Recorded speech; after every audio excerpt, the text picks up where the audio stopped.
दोस्तों, एक खबर सबसे ज़्यादा इन दिनों चर्चा में है। पिछले काफ़ी महीनों से इस खबर की चर्चा हो रही थी, लेकिन कहीं भी इसका ज़्यादा ज़िक्र नहीं हुआ। हो सकता है कि आप सोशल मीडिया पर भी इसे नहीं देखे हों या फिर खबरों में पढ़े हों, तो आपको कहीं समझ में ना आए। अगर समझ में भी आई हो, तो कुछ चीज़ें ऐसी हैं जो रह गई हो। वह कर्नाटक सीएम सिद्धारमैया को लेकर जो शॉर्ट में उस मामले को मुद्दा कहा जा रहा है। मुद्दा में सीएम सिद्धारमैया फंस गए हैं। अब कर्नाटक के मुख्यमंत्री सिद्धारमैया के खिलाफ जमीन घोटाले से जुड़े मामले में केस चलेगा। क्या है ये मामला, आपको विस्तार से इस वीडियो में समझाते हैं आसान भाषा में। कर्नाटक हाईकोर्ट के जस्टिस हैं एम नाग प्रसन्ना ने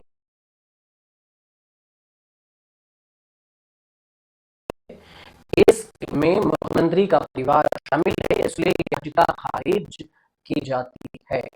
राज्यपाल थावरचंद गहलोत ने 16 अगस्त को भ्रष्टाचार निवारण अधिनियम 1988 की धारा 17 ए और भारतीय नागरिक सुरक्षा संहिता बीएनएसएस 2023 की धारा 218 के तहत सिद्धारमैया के खिलाफ केस चलाने की अनुमति दी थी।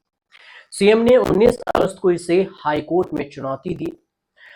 मैसूरी शहरी विकास प्राधिकरण, इसे ही एमयूडीए मुद्दा कहा जाता है, और इस घोटाले में मुख्यमंत्री सीतारमैया, उनकी पत्नी साले और फिर कुछ अधिकारियों के खिलाफ शिकायत दर्ज है। एक्टिविस्ट टी जे अब्राहम, प्रदीप और स्नेहमयी कृष्णा का आरोप है कि सीएम ने मुद्दा अधिकारियों के साथ मिलकर महंगी साइट्स को धोखाधड़ी से हासिल किया।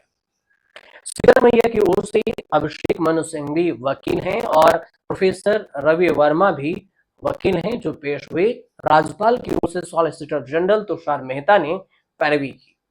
राज्य सरकार की ओर से महाधिवक्ता शशि किरण शेट्टी ने अपनी दलीलें रखी। मनिंदर सिंह, प्रभुलिंग के नवदगी और लक्ष्मी अयंगर, रंगनाथ रेड्डी, के जी राघवन सहित अन्य ने शिकायतकर्ताओं की ओर से दलीलें पेश की।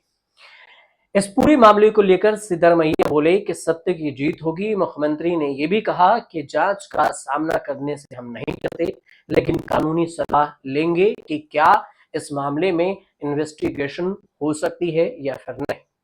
आगे ये भी कहा है उन्होंने कि मैं कानून और संविधान में विश्वास रखता हूं, अंत में सच की जीत होगी। सवाल ये उठा कि आखिर ये मुद्दा केस है क्या। साल 1982 में अर्बन डेवलपमेंट संस्थान मैसूर अर्बन डेवलपमेंट अथॉरिटी, जिसे शॉर्ट में मुद्दा कहा जाता है एमयूडीए, ने कुछ जमीन रिहायशी इलाकों में विकसित करने के लिए किसानों से ली थी। इसके बदले में मुद्दा की इंसेंटिव 50-50% की जो स्कीम थी, उस अधिग्रहण के हुए भूमि के मालिकों को विकसित भूमि की 50% साइट या एक वैकल्पिक साइट दी गई। 1992 में मुद्दा ने इस जमीन को डोनिफाई कर कृषि भूमि से अलग किया। 1998 में अधिग्रहण भूमि का एक हिस्सा मुद्दा ने किसानों को डी नोटिफाई कर लिया और वापस ले लिया, यानी एक बार फिर से जमीन कृषि की बन गई। 3 एकड़ जमीन से जुड़ा है यह मुद्दा घोटाला। दरअसल सीतारमैया की पत्नी पार्वती के पास मैसूरू जिले के केसारे गांव में 3 एकड़ और 16 घुंटा जमीन थी। ये जमीन पार्वती के भाई मल्लिकार्जुन ने उन्हें 2010 में गिफ्ट की थी। मुद्दा ने इस जमीन को अधिग्रहण किए बिना ही देवनूर स्टेज 3 लेआउट विकास किया था। हालांकि इस जमीन के बदले में 2022 में बसवाराव बोम्मई की सरकार ने पार्वती को साउथ मैसूरू के पॉश इलाके में 14 साइट्स दिए थे। इनका 50-50 अनुपात योजना के तहत कुल 38,283 वर्ग फीट एरिया था। घोटाले की जांच की मांग अब इसमें की गई, जो 5 जुलाई 2024 को एक्टिविस्ट कुरुबरा शांत कुमार ने गवर्नर को एक चिट्ठी लिखी।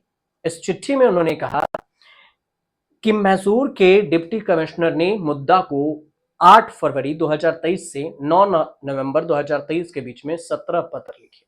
17 नवंबर को शहरी विकास प्राधिकरण कर्नाटक सरकार को 50-50 अनुपात घोटाले और मुद्दा कमिश्नर के खिलाफ जांच के लिए लिखा गया था। बावजूद इसके मुद्दा के कमिश्नर ने हजारों साइटों को आवंटित कर दिया। अब इस पूरे मामले को लेकर सिद्धारमैया जो सीएम है कर्नाटक के, वो कह रहे हैं कि बीजेपी सरकार में पत्नी को मिली जमीन आरोपों पर है। सिद्धारमैया ने कहा कि 2014 में जब मैं सीएम था तो पत्नी के ने मुआवजे के लिए आवेदन किया था। मैंने पत्नी से कहा था कि जब तक मैं सीएम हूं तब तक मुआवजे के लिए आवेदन न किया जाए। 2020 और 21 में जब बीजेपी की सरकार थी तब पत्नी ने मुआवजे की जमीन आवंटित की गई। बीजेपी सिर्फ मेरे खिलाफ झूठे आरोप लगाने की कोशिश कर रही है। ये पूरा मुद्दा अब कर्नाटक की राजनीति में तो गरमा ही गया है, साथ ही कर्नाटक हाईकोर्ट में भी ये मामला पहुंच गया है। मामले इतने तक अब पहुंच गए हैं कि अब कहा जा रहा है कि हो सकता है कि सिद्धारमैया की सरकार पर संकट आ जाए और उन पर जो मुकदमे चल रहे हैं, अगर उसमें जो एनबी हो, सीबीआई की भी, या फिर जांच बैठे इसमें, तो फिर वो फंस सकते हैं और उनके सीएम की कुर्सी खतरे में हो सकती है। कुल मिलाकर मुद्दा को समझाना हमारा मकसद था। मुद्दा जो मैसूरू प्राधिकरण निगम की बात थी, उसको लेकर जो सीएम सिद्धारमैया फंसे हुए हैं और अब उन पर केस चलेगा। सीएम पर केस चलना आसान बात नहीं होता जब तक कि गवर्नर आदेश न दे दे। गवर्नर के आदेश के बाद हाई कोर्ट से परमिशन ली जाती है, उसके बाद एक सीएम पर केस चलता है। ऐसा ही हुआ है। ऐसे कई मामले हैं